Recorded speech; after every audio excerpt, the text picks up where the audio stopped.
Hi, I'm Evie, and I'm here to talk about a few major differences between Canada and the United States.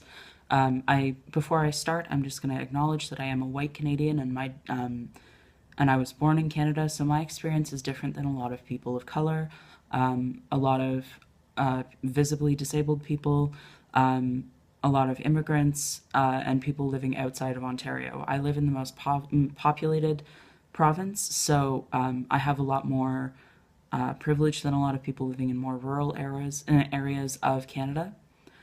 So, with that acknowledged, I'd like to move on. So, my first topic is defense spending. The United States has a huge budget, which admittedly Canada does also depend on quite a lot.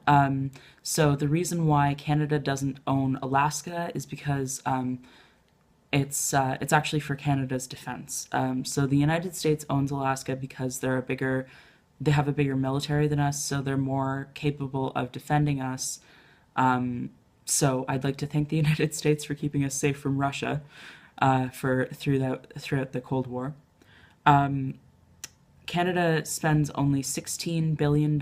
That's 10 plus 6, like $16 billion, versus the United States $601 billion, and that number is outdated. That number is from 2015.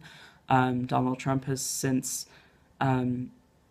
bloated that even further. It's ridiculous how much the United States spends on defense. They spend more than the next top five combined, and that those militaries include Russia and China, and France, surprisingly. So the next topic that I'm going to move on to is healthcare.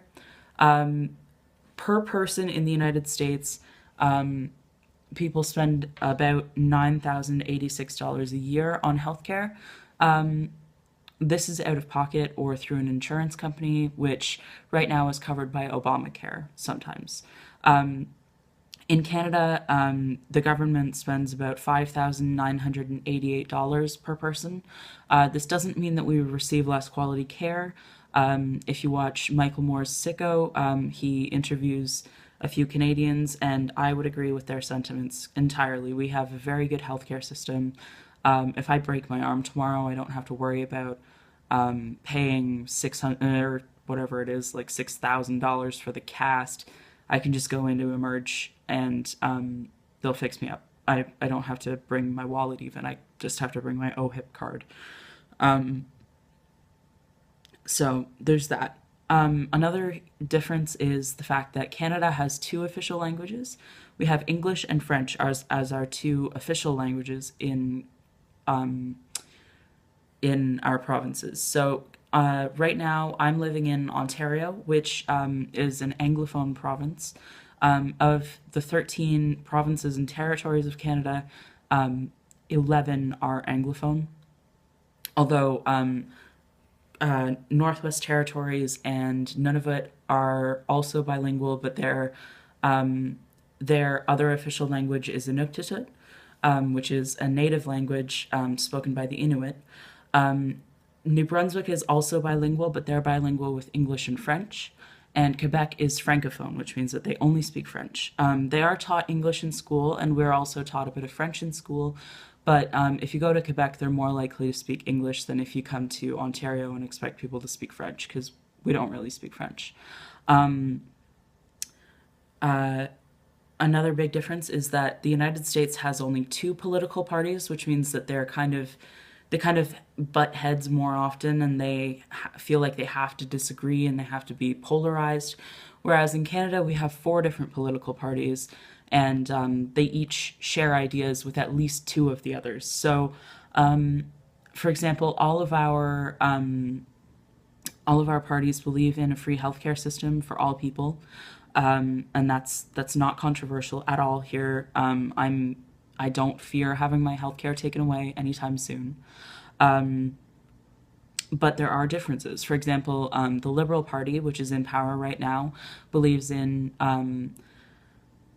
having free education as well as free healthcare. So that means that right now there's a movement to make college and university tuition free for families under a certain income line. So starting this fall, the fall of 2017, I won't have to pay for my university or college, I guess, because I'm actually going to college. And because I make less than $10,000 a year. Another difference is that Canada, we care for our poor a lot more. So if you can't get a job in Canada, which is much more likely than in the United States, we have fewer jobs in Canada. Our unemployment rate at any given time is usually about double what it is in the United States. But we do have a lot more programs for people who are less privileged. So, for example, I am disabled mentally, so I can't deal with the stress of having a job a lot of the time. So, I receive a monthly stipend of $1,118 a month. Now, keep in mind, things are a lot more expensive in Canada. If you've ever looked at the back of a book, you know that books are about twice what they are in the United States here. So, and that it's not just books. It's because we're so much further north, we have a much shorter growing season, so our produce is also more expensive. For example, where I live, it's probably about the same as it is in New York City, but if you go up north, in Nunavut, a watermelon, a small watermelon is about $25. Keep in mind, most of the people who live in Nunavut are Inuit, and they mostly eat meat that they hunt.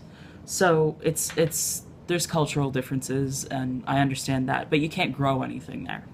It all has to be shipped up. So because things are so much more expensive, we have a higher minimum wage than the United States. I believe the United States minimum wage right now is something like $7.25 an hour, which is just outrageously low.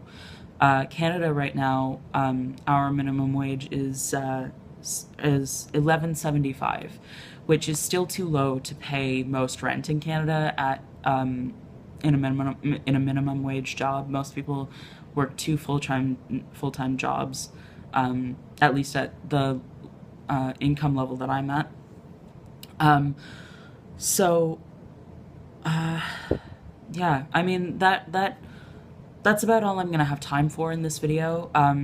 So let me know what you thought. Correct me if I was wrong about anything. I probably was. Try and be polite, please.